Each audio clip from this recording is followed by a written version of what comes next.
कि हम पर प्रभु की बड़ी दया में रही, उन्होंने हमारे अंदर एक प्रेम की चिंगारी जगाई और फिर उस चिंगारी को बढ़ाने के लिए हमें किसी पूर्ण महापुरुष जैसे हजूर बाबा सावन सिंह जी महाराज थे, परम संत कृपाल सिंह जी महाराज थे, दयालपुर संत दर्शन सिंह जी महाराज थे, इनके चरण कमलों में भेज दिया कि उनकी संगत में पहुंचकर हमारा ध्यान पिता परमेश्वर की ओर बढ़ता चला गया। ऐसे महापुरुष हमें अपने साथ नहीं प्रभु के साथ जोड़ने के लिए आए थे और उन्होंने वो सब किया जो ज़रूरी था कि हमारा प्रेम दिन ब दिन प्रभु की ओर और बढ़ता चला गया। इंसान जब शुक्राने की ज़िंदगी जीता है तो उसकी ज़िंदगी में बहुत से फ़ायदे होते हैं। जब हम सिर्फ कंप्लेन कर रहे होते हैं कि ये ठीक नहीं वो ठीक नहीं, उससे तो और बीमारियां बढ़ती हैं, हलचल बढ़ती है, रिलेशनशिप हमारे ख़राब होते हैं।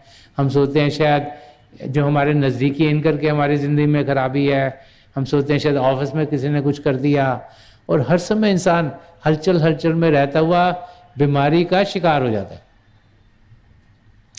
लेकिन वो इंसान जो शुक्राना करता है उसकी ज़िंदगी हरी भरी हो जाती है।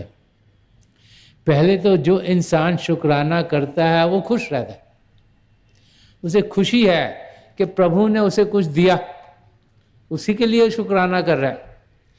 शुक्राना इंसान तब करता है जब अंदर से खुश होता है कि हे प्रभु आपने मुझे ये दिया, मेरी ज़िंदगी आपके हाथ में है, मेरी ज़िंदगी की डोर आप अपनी ओर खींच के लेके जा रहे हो और जो कुछ आपने दिया उसी में मैं राज़ी हूँ। इसीलिए इंसान शुक्राना करता है, तो वो अंदर से खुश रहता है। जब इंसान अंदर से खुश होता है तो फिर उसके अंदर हलचल नहीं होती।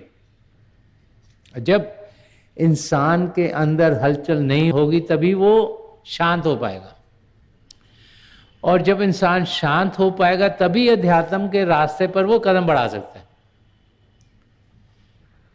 हमें अपने आप को जानने के लिए, पिता परमेश्वर को पाने के लिए शरीर को शांत करना है और मन को शांत करना है।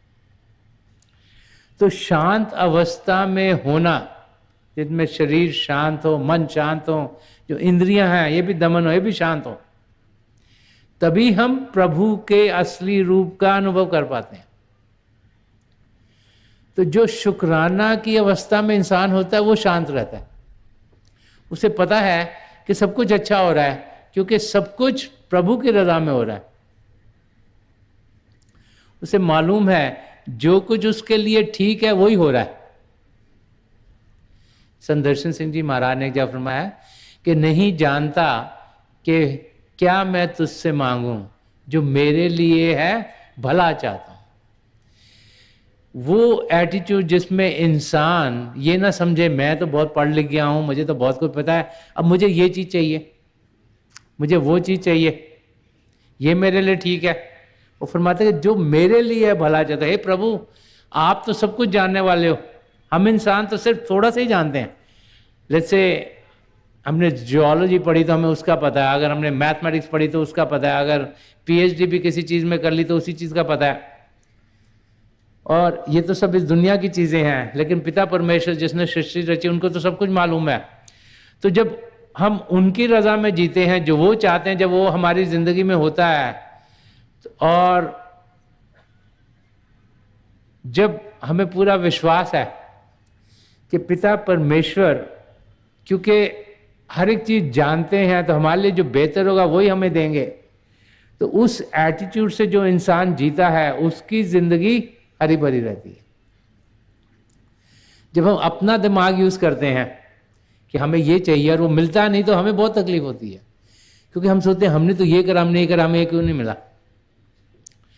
तो शुक्राने की ज़िंदगी जीने से शांति इंसान की ज़िंदगी में आती है।